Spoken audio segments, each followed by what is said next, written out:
Fala galeríssima, tudo bem? Rui aqui.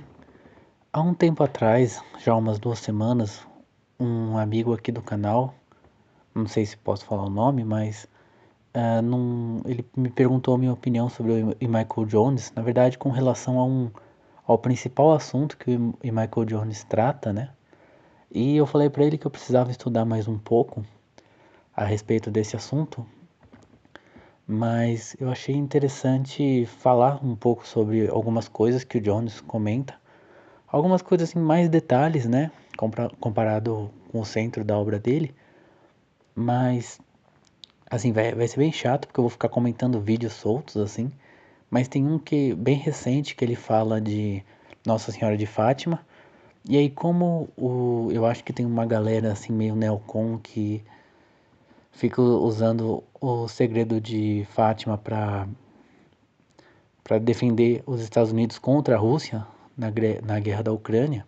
E sinceramente, eu não tenho muito uma opinião a respeito desse assunto, mas ele fala assim, olha, Nossa Senhora disse, porque para quem não sabe, né, Nossa Senhora disse que a Rússia espalhará seus erros pelo mundo.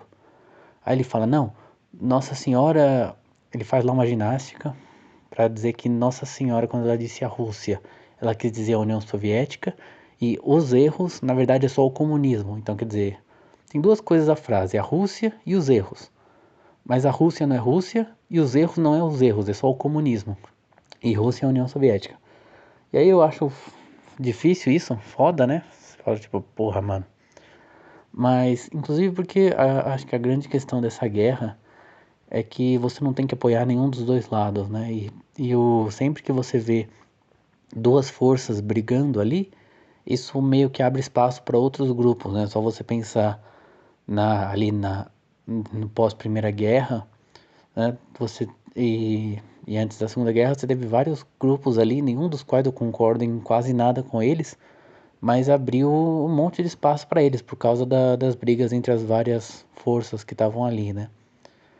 E então é isso, mas também ele cita em algum momento a questão dos juros, né? E geralmente eu vejo ele falando que o problema dos juros é que eles são exponenciais, né? E aí fica isso é ilógico, é irracional assim, a, a opinião da igreja mudou muito, né, com relação a isso, né, ao longo do tempo. Mas se você pega São Tomás de Aquino, ele fala assim, é errado cobrar juros sobre um empréstimo. É sempre usura? Ele fala assim, você cobrou juros em empréstimo, já é usura.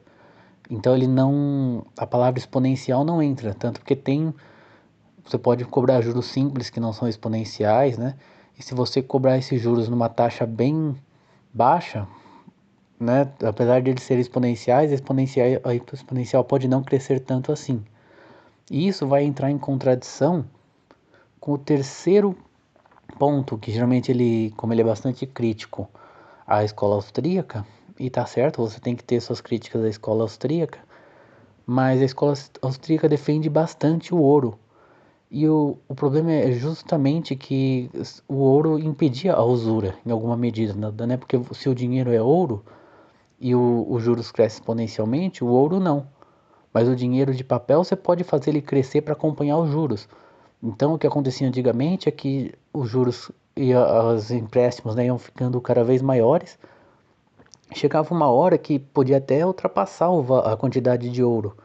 E todo mundo olhava para isso e falava, cara, isso não faz o menor sentido. Hoje em dia você tem as dívidas vão crescendo e o governo chega e fala, toma aqui o dinheiro, vamos fazer o bailout aqui dos bancos. E ele acha assim que o Jones, né, que na verdade porque ele viu o Murray Rothbard defendendo o, o ouro, porque na visão dele, do Rothbard, né, o ouro ele ia mantendo valor e o dinheiro ia acumulando.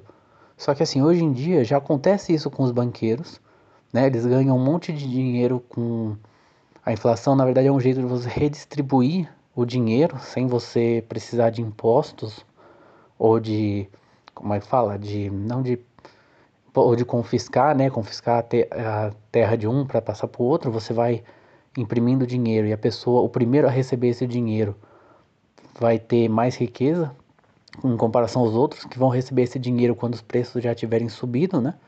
Acho que isso chama efeito Cantillon, ou Cantillon, que foi o cara que descobriu isso, lá em 1600.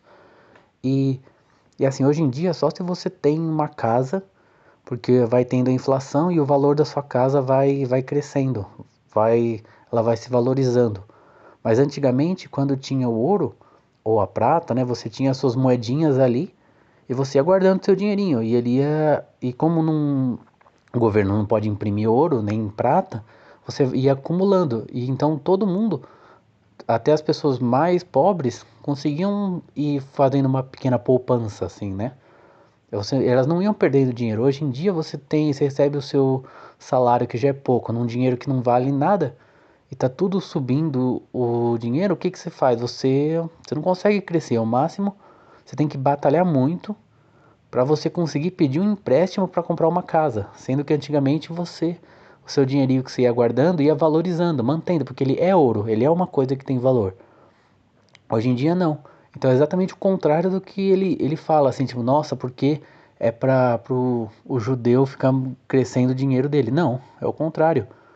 No padrão ouro, todo mundo ia ganhando, né, a população em geral. Lógico, tô exagerando, não sei se era uma maravilha assim também. Mas hoje em dia você tem um sistema financeiro que só gera dinheiro para alguns caras, sabe? Só para os bancos. Porque ele tem um acordo ali que é para o Banco Central só pode criar dinheiro a partir dos bancos, né? O governo gera, ele pega, ele cria títulos de dívida, né, para pegar dinheiro e o Banco Central compra deles, compra dos bancos esse dinheiro, compra esses títulos de dívida, né? Quando ele quer injetar dinheiro na economia, ele pega títulos de dívida que o governo já criou antes e compra. Então o dinheiro sempre entra no sistema financeiro. Assim, tem maneiras de você justificar isso, porque você quer que esse dinheiro esteja nos bancos, porque os bancos já são os caras que fazem empréstimo para um monte de gente, né? Assim, eles são os redistribuidores, né? Se você quer injetar dinheiro na economia, não adianta você dar esse dinheiro para mim, porque beleza, eu vou gastar, imagina que eu não tenho nem como oferecer algo que tenha o valor para receber esse dinheiro do governo, né? Eu não tenho, sei lá, uma fábrica, alguma coisa, e eu não tenho como distribuir esse dinheiro assim. O banco ele já pega esse dinheiro e consegue emprestar para um monte de gente, investir em um monte de negócios, sabe? Então faz sentido. E o banco também depende da taxa de juros, né? Então se você começa a inflacionar a economia, por exemplo, a 10%, e a taxa de juros estava 5%, do nada você quebrou os bancos, assim, sabe? Você quebrou as pessoas que emprestavam dinheiro. Então, assim, tem alguns motivos para você fazer a entrada do dinheiro a partir do sistema financeiro. Mas é lógico que os caras ganham com isso. Você vai sempre redistribuindo o dinheiro para os bancos, né? Porque eles recebem o dinheiro novo, mas a economia ainda está com o preço velho, de antes da inflação. Então eles já têm mais dinheiro, só que os preços ainda estão baixos. Então eles ficam com dinheiro para eles. E antigamente não, antigamente cada um tinha ali as suas moedinhas de ouro, de prata, e você ia acumulando e esse valor se mantinha. Hoje em dia não, então é exatamente o contrário, de novo, do que ele falou, né? Longe do padrão ouro ser um negócio que só beneficiava os bancos ali e tal, não, hoje em dia a gente tem um sistema que só beneficia os bancos. Então nisso eu acho que ele errou. E é isso que permite a usura, porque você cria dinheiro do nada. Antigamente não. Antigamente você tinha que, como estava ligado ao ouro, uma hora a exponencial ultrapassa o ouro. E você fala, mano, não faz sentido isso. Hoje em dia não. Então é isso. Eu sei que não são críticas aos. Talvez uma crítica que vocês queriam ouvir ao Jones, né? Não é no assunto mais importante. Mas é porque, e em geral, eu gosto bastante do Jones, né? Eu até vou ler um artigo que está no site dele, que é de um amigo dele. Então eu fui assim atrás dos livros que o Jones recomendou. Tô indo atrás do livro do professor de doutorado desse amigo do Jones, que também trata dessa questão da economia, né? Esse amigo dele é o cara que traduziu o Heinrich Pest, que também é um cara, um padre jesuíta que o Jones recomenda.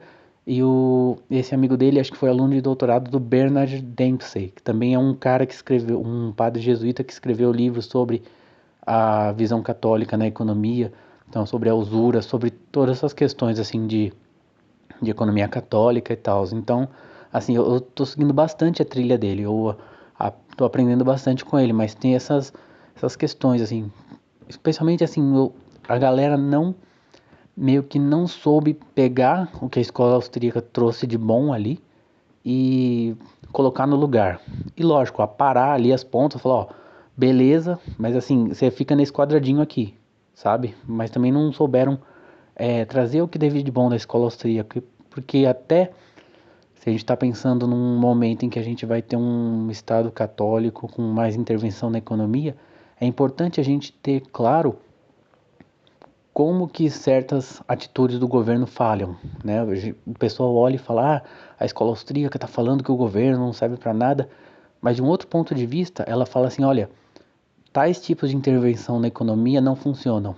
Então a gente pode olhar e falar, opa, vamos buscar outras formas de intervir, outras maneiras para que a gente saiba como intervir, obtendo os nossos resultados, obtendo o que a gente quer. Bom, galera, esse foi o vídeo de hoje. Em algum momento a gente vai falar dessas questões mais em profundidade. Eu queria, por enquanto, acabar a história antiga, na verdade, a história antiga, medieval e moderna. Então tem bastante coisa ainda para entrar nesses assuntos, mas se vocês quiserem ir comentando, pedindo alguma opinião assim solta, né, a parte, a gente vai fazendo. Mas eu queria primeiro continuar onde que é no caminho que a gente está, para depois entrar só nessa questão. Aí começar desde o pensamento econômico com Aristóteles, com Platão, na Idade Média, também olhar para a vida social na Idade Média como ela é, porque muita coisa acho que não foi estudada como teoria, né? Era muito a vida real das pessoas, né? E depois ir estudando a história da economia, tal, as bulas papais, toda essa questão mais focada. Mas se vocês quiserem saber, tiver alguma pergunta, quiserem saber alguma coisa assim solto, vocês perguntam, a gente faz um vídeo rapidinho e manda aí, beleza? Muito obrigado e se inscrevam aí, deem uma curtida. Valeu!